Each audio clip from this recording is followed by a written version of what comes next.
6 майга карата Кыргызстанда дагы 28 адамдын анализинен коронавирус инфекциясы аныкталды. Бул тууралуу эртең мененки онлайн маалымат жыйында саламаттыкты сактоо министринин орун басары Нурболот Үсөнбаев билдирди. Үсөнбаевдин айтуусуна караганда, өлкөдө акыркы суткада катталган жаңы учурлардын ичинен 5 учур сырттан келген. Айта кетсек, мына Дубайдан учуп келген жарандарыбыз келген мекендештерибиз, ошонун ичинен ошо бир учурун обсервация учурунда текшерип, ошонун баарын медициналык көзөмөл убагында табылды бирөөсү. Мындан тышкары дагы 3 студент Ходжен шаарынан, Тажикстандан ошо кайтып келишкен Лейлек районуна. Ошол жерде үчөө дагы жанакындай текшерүүдөн, обсервациядан өтүп аткан маалында деген табылып, бүгүнкү күнү дарылоого алды. Дагы бир студент ушу Душанбе шаарынан окуган экен. Ошол дагы ушу чек арага келип, кайра биздин мекенибизге өтүп келаткан жерден аны дагы обсервация учурунда текшерип, аны дагы ошол COVID-19 вирусу табылгандыктан биз аны деген көзөмөлгө алып дарылоого алдык. Ошондой эле өлкөдө бир сутка ичинде 4 медициналык кызматкер коронавирус жуктуруп алган. Бир сутка ичинде дагы коронавирус жуктуруп алган медицина мекемелеринин кызматкерлери 4-тү түздү. Баары тең Бишкек шаарынан чыгып атат. Жалпысынан республика боюнча ушу ковид менен ооруп калган медициналык мекемелердин ар тараптуу кызматкерлерине 221 учуру чыгып атат. Бүгүнкү күнү 154 медициналык кызматкер ооруканадан айыгып чыгарылды. Кыргызстанда бир сутка ичинде коронавирустан 14 бейтап, тагыраагы Бишкек шаарында 5, Нарын облусунда 3, Ысык Көл облусунда 1, Жалал Абад облусунда 5 адам айыгып ооруканадан чыкты. Ушул эле маалымат жыйында өлкө боюнча коронавирус илдетинен каза болгондордун саны 12ге жеткени айтылды. Бир сутка ичинде дагы республикалык клиникалык жугуштуу оорулар ооруканасында дагы бир бейтап каза болду. 67 жаштагы аял киши болчу. Бул дагы ошол көптөгөн жана өнөкөт оорулары болгон экен. Цирроз печени деп атат. Эки тараптуу пневмония болуп, полная органная недостаточность и мээнин шишип кеткендиги болуп, ошол дарылоо аракеттерине карабастан ошо түндө каза болуп калды. Ал эми оору жугузгандардын ичинен 7 кишинин абалы оор, 4-төө жандандыруу бөлүмүндө жатат. Дагы 60 бейтап орточо оор акыбалда. Ал эми 178 бейтаптын абалы канааттандырарлык деп бааланууда. Өлкө боюнча вирус жуктургандардын саны 871ге жетти. Саламаттык сактоо министрлиги эгер эл көчөгө себепсиз чыгып карантин талаптарын аткарбаса, өлкөдө кайрадан кескин чектөө чаралары киргизилиши толук ыктымал. Бул тууралуу 6 майда министрдин орун басары Нурболот Үсөнбаев билдирди. Ал айрым чектөөлөр алынгандан бери адамдардын көчөгө көп чыгып жатканын, унаалардын кескин көбөйгөндүгү байкалып жаткандыгын белгиледи. Надо все-таки прислушаться к разумным рекомендациям, потому что именно пространственное разобщение, еще раз повторяю, дистанцирование может обеспечить тот уровень благополучия, при котором передача инфекции может быть резко замедлена.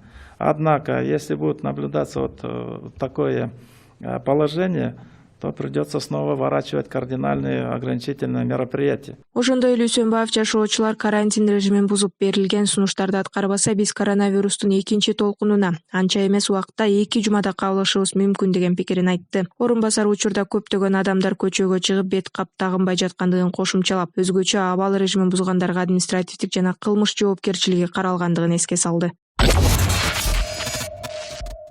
Бүгүн 6 майда Жогорку Кеңеш, Баткен жана Жалал Абад облустарындагы бир нече райондордогу селдин кесепеттерин жоюу боюнча өкмөттүн маалыматын укту. Анда Баткендин Лейлек районунда катталган сел алып келген чыгым 55 миллион 267 миң сомго жеткенин вице-премьер-министр Акрам Адумаров билдирди. Каттаган селдин кесепетинен район боюнча 116 турак жайларды, 5 социалдык объект, 12 өндүрүш объектилерин короолорун, 32 бактарактарды мөндүргүп, 40 гектар эгин талаларын сел суулар каптап, 5 бодо малды агызган, 1 даана ички чарбалык көпүрө авариялык абалга алып келген, 430 метр аралыктагы сай жээктеринде коргоочу тосмолорду сел жууп кеткен. Номер 13 жол тейлөө ишканасынын карамагындагы 61 чакырым аралыктагы автоунаа жолдорун сел суулары бузган. жалпы келтірілген материалдық шығым 55 миллион 276 мың 500 сомды түзген. Ошондой эле вице-премьер-министр Акрам Мадумаров Жалал Абад облусунда катталган селдин чыгымдары эсептелип жатканын айтты. 23 кожолуктун участкаларын сел суулар каптап, турак үйлөргө зыян келтирилген эмес. Селдин кесепетин жоюу максатында жалпы район боюнча 4 бирдик техника, 102 адам тартылып, 3 дүкөн жол тейлөө ишканасынын эсебиндеги 1000 метр аралыкта автоунаа жол сел калдыктарын тазаланып, жергиликтүү бийлик тарабынан 1,5 метр аралыктагы ички чарбалык жолдор калыбына келтирди. Азыркы учурда Жалал Абад областындагы аталган райондордо жана аймактарда сел кесепетинин чыгымдарын комиссия тарабынан иштелип чыгып жатат. Ал эми депутат Табалды Тилляев эл жүз жайгашкан айылдарга бетон тосмолорду куруу керектигин сунуштады. Өзүңүз губернатор болдуңуз, мына кечеде бардыңыз, ошол Исфана аймагын эле алсак, жылда таш тосмолор менен тособуз, бирок эффектүүлүгүнү мына өзүңүз көрүп атасыз. Баягы акча асманга кеткендей эле болуп атат да, эми жардам берип атат. Бирок жана бетон тосмолну курганыбыз мына эффектүүлүгүн көрсөттү. Ошон үчүн сиздерден сураныч, Замирбек Марипбаевич, жана таш тосмолор токтотуп, жана кооптуу эл жайлашкан айылдарга баягы бетон тосмолорду кылсаңыздар да. Себеби мына азыр ошо Исфана шаарын эле биз эсептеп, ошол жерде биздин балдар да карап чыкты. Азыр 70 миллион сом зыян келтирсек, ошол жерге бир 40 миллион тегерегинде каражат кетирсек, ошол тосмолор бүгүн жайында сакталып, бүгүн мындай зыян келмек эмес да элге. Белгилей кетсек, бүгүнкү күндө сел каптаган айылдарда кырсыктын кесепеттерин жоюу иштери жүрүп жатат. Укук коргоо органдарынын кызматкерлери кошумча айлыктан баш тартпагандыгын айтышууда. Бул тууралуу бүгүн 6 майда Жогорку кеңештин жыйынында депутат Дастан Бекешев билдирди. Кайсы милиция кызматкерлер надбавканы алат? Себеби өткөн жумада премьер-министр айтып калды, алар отказ берип атышат. Андай эмес. Кече милиция кызматкерлер кайрылышкан. Өтө наразы болушат. Духубуз чүштү дейт.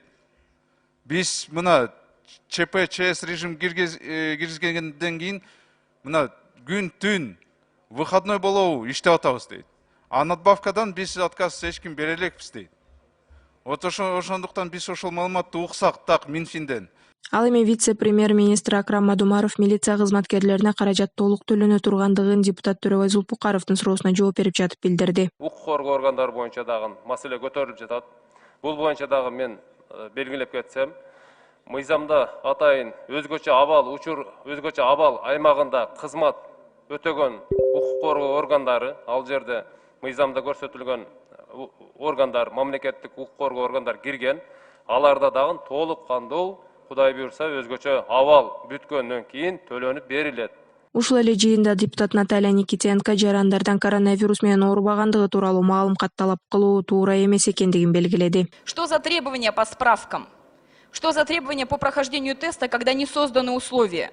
Я считаю, что сегодня, когда мы приглашаем правительство, обязательно нужно заслушать информацию и точно нашим гражданам дать определение. Есть в стране система управления, централизованная со стороны республиканского штаба? Или сейчас у нас эта система разрознена до уровня областей, регионов и так далее? Что именно имели в виду под представлением таких медицинских справок и как государство намерено обеспечить бесплатную, подчеркну, сдачу тестов в случае требования таких справок? Бул арада премьер-министр Мухаммедкалый Абылгазиев өкмөттүн Ысык көл облусундагы ыйгарым укуктуу өкүлү Акылбек Осмоналиевке чечим макулдашпастан кабыл алгандыгы үчүн эскертүү бергендигин өкмөттүн басма сөз кызматы кабарлады. Ал эми эл өкүлү Жанар Акаев парламенттин жыйынында өкмөттөн жөлөк пул жана пенсияларды берүү тууралуу чындыкты айтууну талап кылды. Менимче бүгүн премьер-министр чыгып брифингке азыркы элде болуп аткан бүдөмөк ойлорго так жооп берип койсо.